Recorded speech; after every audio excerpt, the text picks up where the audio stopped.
સુરતના વરાછામાં શિવધારા ચોકમાં સ્થાનિકોએ વિરોધ કર્યો। 3 મોબાઈલ ટાવર ખડકી દેતા સ્થાનિકો દ્વારા વિરોધ કરવામાં આવ્યો છે। સ્થાનિકોએ નારેબાજી કરી ટાવર નાખવાનો વિરોધ કર્યો। ખુલ્લા પ્લોટમાં અસામાજિક તત્વોનો ત્રાસ હોવાનો આક્ષેપ કરવામાં આવ્યો છે। મનપા તંત્ર તાત્કાલિક નિરાકરણ લાવે તેવી માંગ કરવામાં આવી।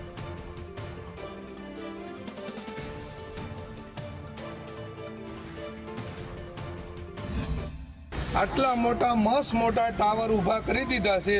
લોકોને કોઈ પરવાનગી, કોઈ પૂછ્યા, કોઈ પરિપત્ર કે કોઈ પણ પ્રકારનું અહીંયા બોર્ડ મારવામાં આવ્યું નથી। માત્ર ને માત્ર ઉલ્લુ બનાવી કે પાણીની ટાંકી કે પાણીનો બોર કરવાનું કહેવાય કઈ અને અહીંયા મોટા ટાવર ઊભા કર્યા। આજે રેસિડેન્ટ લોકોને એટલું બધું નુકસાનકારક છે। એક ટાવર નહીં, 2 ટાવર નહીં, પણ 3 ટાવર ઊભા કર્યા છતાં પણ આ લોકો વિચાર એવું કરે છે કે આ ટાવરનું આખું હબ બનાવશે કે હું સામાન્ય લોકોની કોઈ વાત સાંભળવા માટે કોઈ સત્તાધારી પક્ષોમાં કોઈ પણ એવા નથી કે અત્યારે એની વાત સાંભળે અને એની વાતને વાંસા આપે કે અથવા નુકસાન કરતું હોય તો એને અટકાવવામાં આવે। સુરતના કતારગામ ટીપીનો મુદ્દો દિલ્હી સુધી પહોંચ્યો।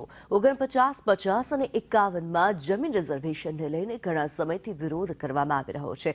સ્થાનિકોનો મુદ્દો કેન્દ્ર સરકાર સુધી પહોંચતા ખળભળાટ મચી ગયો છે। દિલ્હીથી ફોન કરનાર વ્યક્તિ સાથે સમસ્યા અંગે ચર્ચા કરી કેન્દ્રના હસ્તક્ષેપથી વર્ષો જૂની સમસ્યાનો ઉકેલ આવશે।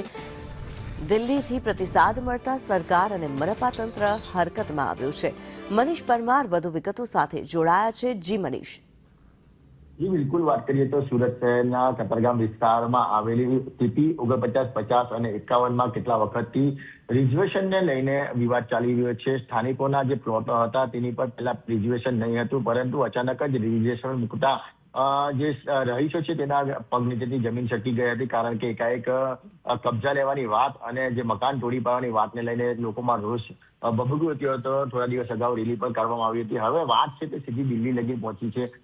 દિલ્હીનો જે કહેવાય કે સિટી ગ્રામ લગીન ફરિયાદ થઈ છે અને દિલ્હી સિટી કાર્યાલય છે જે અસરગ્રસ્તે ફોન કર્યો હતો, જેમાં તમામ જે બાબત છે તે મૂકવામાં આવી હતી અને સ્થાનિક મુદ્દો જે સીધો કેન્દ્ર સરકાર લગી જે પહોંચતા ખળભળાટ મચી ગયો છે। ત્યારે દિલ્હીથી ફોન કરનાર વ્યક્તિ સાથે તેમની સમસ્યા અંગે ચર્ચા પણ કરી હતી। આ ઘટનાને પગલે અસરગ્રસ્તમાં એક નવી આશા જાગી છે। જે રીતના હજારો મકાન છે તેને ઉપર જે કહેવાય કે આ ટીપીનું સંકટ તોડાઈ રહ્યું છે, જે તો કહેવાય કે ડિમોલેશનનું સંકટ તોડાઈ રહ્યું છે, ત્યારે ફરી એકવાર જે વાત દિલ્હી લગી પહોંચી હતી અને દિલ્હીથી જે જવાબ મળ્યો છે ત્યારે નવી આશા લોકોમાં જાગી છે। ત્યારે જી ધન્યવાદ મનીષ આ માહિતી માટે।